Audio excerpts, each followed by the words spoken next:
Oh, man, cue up the sad trombone. Another dose of lowered expectations for Phillies Nation, including the 40,000-plus in attendance in South Philly. The Phillies come out of the break and lose this series to the Anaheim Angels. An 8-2 loss today. They're not the Anaheim Angels. They're Los Angeles Angels now. But really unfortunate for this Phillies team. And just their third home loss in a series all season long. So, Ruben, what did you see from this squad? It really didn't start out well with Ranger Suárez and continue that way throughout this one. Yeah, I think it started off with Ranger, and typically he's really sharp. His velocity was down, wasn't really sharp as far as just throwing strikes.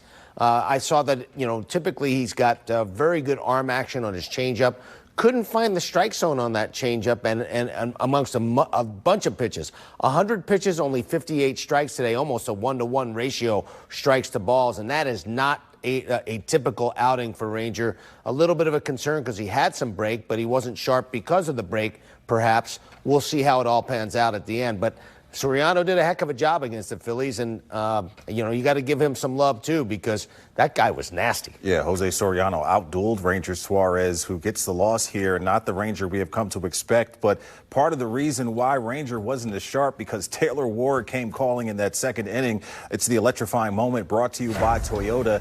And give this guy credit. He came to play today, 2 for 4, 4 RBIs, a walk, and 2 Ks. But here with the bases juiced, he gets his pitch and drives it to the outfield, Ruben. Yeah, and Riss really opened things up here for the Angels, and he got a pitch out over the plate and drove it to left center field. What an audition. If, in fact, the Phillies are really interested in this guy. 5 for 12, 3 doubles, 2 home runs, and 8 RBI in this series. This guy was swinging the bat extremely well and was certainly a thorn in the side. Hopefully he can continue to do it when they go up north to New York against the Mets. Yeah, really tough that second inning because Ranger had the first inning where he couldn't quite dial in his pitches the way he wanted to. And then the second inning, Taylor Ward just clears the paths here after a couple of singles loaded them up. Yeah, I mean, Taylor Ward just swinging the bat very, very well. And in fact, this entire Angels lineup, I mean, the fact that they scored, 19 runs or whatever, I think it was 19 runs. They came into this series, as far as runs per game, 15th in all of baseball for runs per game. And really, their batting average, 24th in baseball, on-base percentage, 24th. They do hit the ball out of the ballpark, but impressive offensive effort by the Angels, and the Phillies just didn't pitch all that well. Yeah, they came in here determined. They scored a bunch of runs in the opening game of the series and finish it out here with 8 runs. The Phillies had to get 9 runs in the second game of the series to actually beat this team. But let's talk more about Taylor Ward. I mean, this guy came to play with that Angels lineup, and here he is with a fantastic performance throughout all weekend long. And this pitch he gets here really get out in a hurry. Yeah, and I mean, he's the type of hitter that can be very streaky. His numbers probably hitting in the low 200s average-wise, but he is a dangerous hitter. He can drive the ball out of the ballpark to any part of the ballpark. A couple of home runs in the first 2 games from him, a lot of extra base hits. And like I said before, I know that there's been some rumors floating out there about the fact that the Phillies might have some interest in him. And the way he performed against the Phillies, I mean, that's a pretty good way to show your wares. You can see the swings that he's putting on him. Free and easy, driving the ball to all parts of the ballpark. There you see the numbers, 5 for 12, couple of home runs, 3 doubles, and 8 RBI. That's pretty impressive in one series. Heck of an audition, and particularly, Ruben, this Phillies pitching staff has not been too shabby. So for him to get those type of numbers going against this rotation is pretty impressive. And it seems like his bat would fit pretty well here in Citizens Bank Park. Yeah, having a right-handed bat is probably pretty important in this lineup. And I think, with so much power from the left side and so much talent from the left side, they'd like to try to balance it out with a right-handed bat. I'm not sure if they are targeting him. But if they are, then he certainly had to impress them in this part of the season. Yeah, heck of an audition for him. But let's get back to Ranger Suárez and get to our Eye on the Mound, brought to you by PGW, energy for all of us. And Suárez, man, blame it on the rain. Can we do that? Because there was a bit of a delay in the early going, and Ranger had to wait to get out there on the bump, but it all started with this hit by pitch here and a free base, and then another one later in the inning, but just didn't quite have the commanded location. No, he didn't, and typically he's a guy that throws consistent strikes on both sides of the plate with all of his stuff. He didn't really have that consistency today, and the Angels took advantage of it. I mean, you got to give them some credit as well. He left some pitches in the middle of the plate. The velocity was down just a touch, which is a little bit of a concern, Danny, just because, the last couple of outings he's thrown, last 2 or 3, you start to see some of that velocity dip.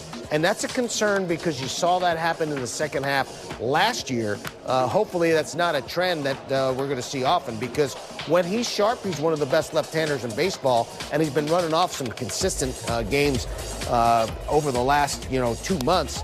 But today he just didn't have it. Didn't get some of the pitches. Saw a couple of missed pitches there by the home plate umpire, and he's a guy that he's really fine with his stuff.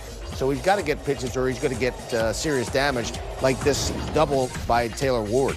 And listen, you can't really blame Ranger and put him in a silo when the rest of the pitchers during this series performed like you're seeing on your screen right here. Jesus Luzardo has had his up and down times. Taijuan Walker has not always been dependable, but Ranger Suárez, you don't quite come to expect this from him. Now, you talked about Suarez and how he performs after the All-Star break last year in the second half, this year, tough outing here. Is that a conditioning thing? Hopefully he bounces back here at his next start. What do you attribute some of that to? I'm not really sure, other than he's starting to load up some of his innings. I mean, he's thrown so many consecutive games where he has at least 6 innings, sometimes 7, and so the workload is probably a little bit of an issue. Now, the Phillies try to change that rotation after the break to try to help some of these guys, particularly Wheeler and Sanchez. They really want to protect those 2 guys at the top of the rotation, but it doesn't seem to have worked out all that well because you did not have sharpness out of Luzardo, you did not have sharpness out of Suarez, and you hope that's just a one-game thing and a blip in the action, as opposed to something that's going to happen consistently. Hopefully he bounces back in his next start. Trying to dissect this thing and peel back the layers a little bit. JT Realmuto wasn't out there catching Ranger Suárez. Rafael Marchand was the guy as part of the battery with him. Do you think that inconsistency may be attributed to some of Rangers' pitching? I don't think so, because I think Marchand is one of those guys that actually works really closely with JT. When they go over the game planning, I mean, they do it together. I like the way Marchand catches, and I just think it was more about Ranger not having the consistent arm speed that he has had over the last several starts. And maybe one of the best, if not the best left-hander in baseball over the last 2 months. I think it's more about that than it is the pitch calling, and when you're not sharp around, in the zone, and you have a team like the Angels that can drive the ball out of the ballpark, it makes for not a great combo platter. Just getting started here on Phillies Postgame Live, brought to you by Cure Auto Insurance. We are awaiting hearing from Rob Thompson. We expect to hear from him when we come back here, and more Phillies talk as they take it on the chin here. A lot of American League opponents on the slate for them. 21 straight going into August. The Yankees, the Red Sox, the Detroit Tigers on tap. We'll get into all of it coming up. Stay with us. We'll be right back.